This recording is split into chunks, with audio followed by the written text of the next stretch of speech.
আগামীকাল জেনপাসিটি 2026-এ তোমাদের পরীক্ষা। তো সকল ছাত্রছাত্রীদেরকে আমাদের তরফ থেকে অর্থাৎ ক্যারিয়ার দিশার এই টিমের তরফ থেকে আগাম শুভেচ্ছা। তোমাদের পরীক্ষা অনেক অনেক ভালো হবে। এই মানে মনোবাঞ্ছা নিয়ে পরে তোমরা পরীক্ষা দিতে যাবে। তোমরা কোনোভাবে তোমাদের মোটিভেশনটাকে লো করবে না বা কনফিডেন্সটাকে লো করবে না। এটা মাথায় রাখবে যে এতদিন পর্যন্ত যেটা পড়েছো তার থেকে কোশ্চেন আসবে। কোশ্চেনের প্রথম কোশ্চেনটা যখন পাবে সেই কোশ্চেনটা না পারতেও পারো, দ্বিতীয় কোশ্চেন যখন পাবে সেটাও না পারতে পারো, তৃতীয় কোশ্চেনটাও না পারতে পারো। দেখবে যে চতুর্থ কোশ্চেনের পর থেকে বাদবাকি সব গোটা কোশ্চেন পেপারটা সলভ করে দেবে। কিন্তু যদি তুমি প্রথম কোশ্চেনটাতে একটু ভিমড়ি খেয়ে পড়ে যাও যে পারলাম না, টেনশনের মধ্যে যদি চলে আসো, তার মানে জানবে যে তোমার পরীক্ষায় বাদবাকি কোশ্চেনের উপরেও কিন্তু তোমার ওই টেনশনটা এফেক্ট করবে। তখন তুমি একটা জানা কোশ্চেনও ভুল করে দিয়ে আসবে। কিন্তু তুমি যদি এটা মাথায় রাখো যে আমি না পারলেও কনফিডেন্স লেভেল সেই জায়গায় তোমাকে অবশ্যই রাখতে হবে। যেমন ভাবে এতদিন ধরে পড়াশোনা করে এসেছো সেরকম ভাবে পড়াশোনা করবে।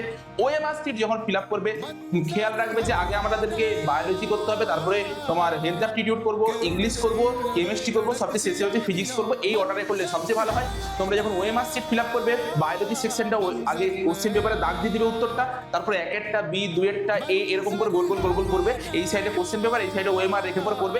একটা সেকশনকে আগে কমপ্লিট করবে, তারপরে ওএমআরটাকে ফিল আপ করবে। ঠিক আছে, জ্যোতি স্যারকে কিছু বলতে বলবো। হ্যাঁ দেখো, এতদিন তোমরা একটা যুদ্ধ চালিয়ে এসছো নিজেদের সাথে, এতদিন ধরে একটা প্রিপারেশন করে এসেছো, আর একটা লাস্ট দিনের যুদ্ধ তোমাদেরকে করতে হবে। আশা করছি তোমরা জয়ী হয়ে ফিরবে। তোমাদের প্রিপারেশন একদম হাই লেভেলের আছে। যতদূর আমরা বুঝেছি তোমাদের এত কোয়েশ্চেনের প্র্যাকটিস করানো হয়েছে, তোমরা অনায়াসে সমস্ত কোয়েশ্চেনের অ্যান্সার করতে পারবে। শুধু মনে রাখবে যে ক্যাটাগরি 2 যে কোয়েশ্চেনগুলো তোমাদের থাকবে ফিজিক্স, কেমিস্ট্রি, বায়ো, সবগুলো কিন্তু নেগেটিভ মার্কিং নেই। অর্থাৎ তুমি পারো না পারো অ্যান্সার করে আসবে, একটা অপশন হলেও দাগিয়ে দিয়ে আসবে। পারলেও দাগিয়ে দিয়ে আসবে, না পারলেও কোনো না কোনো একটা অপশনে দাগিয়ে দিয়ে আসবে, যেটা তোমার মনে হবে সবচেয়ে বেস্ট। হালকা খাবার খাবে, ঘুমাবে, সকালবেলাতে উঠবে। সকালবেলাতে উঠে পারলে 10টা থেকে 15টা কোয়েশ্চেন একটু মাইন্ডে প্র্যাকটিস করে নেবে, অথবা বই দেখে প্র্যাকটিস করবে। কারণ আমাদের ব্রেনটাকে স্টার্ট হতে একটু সময় লাগে। এক্সাম হলে গিয়ে স্টার্ট করার আগে থেকে একটু আগে থেকে ব্রেনটাকে স্টার্ট দিয়ে রাখবে, একটু ভালাই মজায় করে রাখবে, দেখবে এক্সাম একদম সুন্দরভাবে চলে যাবে। ঠিক আছে, তো বেস্ট অফ লাক, ভালো করে বেস্ট অফ লাক তোমাদের সকলকে। কালকের জন্য অনেক অনেক শুভেচ্ছা। তো চিন্তার কিছু নেই, বিন্দাস পরীক্ষা হবে, একদম পুরো মাথা ঠান্ডা রেখে পরীক্ষা দিতে চলো। চলো বাকি স্যাররা কি বলছে একটু দেখে নাও। আমার মনে হয় যেহেতু কাল এক্সাম, আর আজ রাত 8টা-9টার পর থেকে নতুন কিছু পড়তে যেও না। মাথা ঠান্ডা রাখবে। রাত্রেবেলায় একেবারে 7 ঘন্টার একটা ভালো ঘুম দাও। সব বাড়ি থেকে বেরোনো শুরু থেকে একদম বেরোনো থেকে মাথা ঠান্ডা রেখে এক্সাম হল পর্যন্ত ওই ঠান্ডা মাথাটা ক্যারি করো। ঠিক আছে, এবার এক্সাম হলে তোমার কোশ্চেন পাওয়া মাত্র একদম কোশ্চেনের উপর হামলা করতে হবে এরকম নয়। ভালো করে কোশ্চেন ঠান্ডা মাথায় পড়বে। এমন হতে পারে যে প্রথম 2টো কোশ্চেন পারলে না, 3টে কোশ্চেন পারলে না, তারপরে কোশ্চেন হতে পারছো। তাই প্রথম 2টো কোশ্চেন রেখে 3টে কোশ্চেন রেখে ঘাবড়ে যাওয়ার কোনো ব্যাপার নেই। ঠিক আছে, ওএমআর ফিল আপের ক্ষেত্রে ভীষণভাবে ধ্যান দেবে। এটা ভীষণ ভুল হয়, অনেকেরই ভুল হয়। নেগেটিভ থট আনার দরকার নেই। So think like a proton, B positive. ঠিক আছে। হ্যালো জেনপাস ইউজি স্টুডেন্টস, আগামীকাল মানে 7ই জুন তোমাদের প্রত্যেকের জেনপাস ইউজির এক্সাম রয়েছে। তাই কালকের এক্সামের জন্য তোমাদের প্রত্যেককে আমার তরফ থেকে অল দ্য বেস্ট। খুব ভালোভাবে এক্সাম দেবে। আজকে সারাদিন আর কোনো নতুন টপিক পড়ার একদমই দরকার নেই। এতদিন যা পড়েছো, যেগুলো বানিয়ে রেখেছো, হয় কোনো নোটস বানিয়ে রেখেছো বা যে জায়গায় লিখে রেখেছো, সেইগুলোকে একবার রিভাইজ করে নাও। জাস্ট নতুন করে কোনো টপিক, কোনো ক্লাস করার আজকের দিনের জন্য কোনো প্রয়োজন নেই। যেগুলো প্র্যাকটিস করেছো মনে করবে সেই লেভেলেরই কোয়েশ্চেন আসবে। প্রিভিয়াস ইয়ার প্যাটার্ন যদি দেখো, দেখবে খুব হায়ার লেভেল কোয়েশ্চেন কিন্তু আসে না। মোটামুটি যেরকম তোমরা প্র্যাকটিস করেছো সেই রিলেটেডই কোয়েশ্চেন থাকবে। তাই কনফিডেন্ট থাকো, এবং রাত্রিবেলায় ঘুমটা খুব প্রয়োজন। অবশ্যই 7 থেকে 8 ঘন্টা ঠিকঠাকভাবে খাওয়া দাওয়া করবে, রাত্রিবেলা হালকা খাবার খাবে, ঘুমিয়ে পড়বে। সকালবেলায় অবশ্যই টাইমের মধ্যে এক্সাম হলে পৌঁছে যাবে।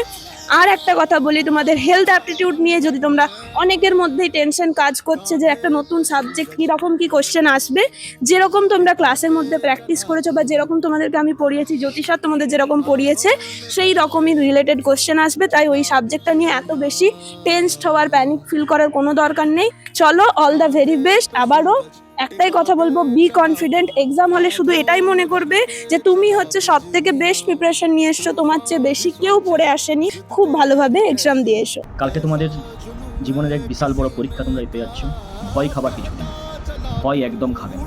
পরীক্ষায় প্রশ্নপত্রটা হাতে পেয়ে একটা কথাই তোমরা বলবে, আমি পারবো কারণ আমি চেষ্টা করেছি, আমি পারবো কারণ আমি হাল ছাড়িনি।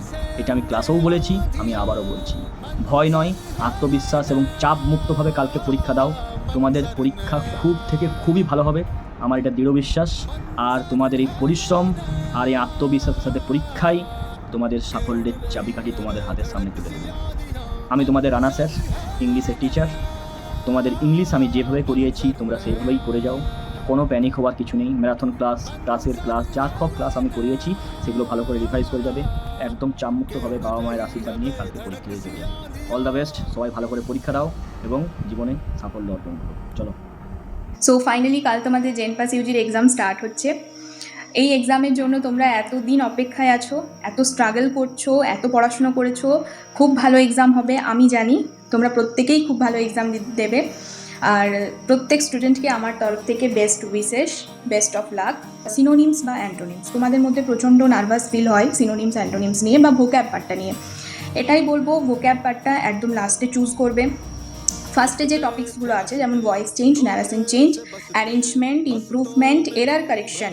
আরেকবার বলে দিই, এরার কারেকশন কিন্তু নাউন পোর্শন থেকে আসার খুবই চান্স আছে, সেই জায়গাটা একটু পারলে রিভিশন করে যাবে। আর তারপর কিন্তু তোমরা ভোক্যাব পার্টটাকে চুজ করবে। ভয় পাওয়ার কোনো দরকার নেই, নার্ভাস ফিল করো না, নাহলে কিন্তু ইজি কোশ্চেনও তোমরা ভুল করে দিয়ে আসবে। বেস্ট অফ লাক আরেকবার, বেস্ট উইশেস ফর টুমরো।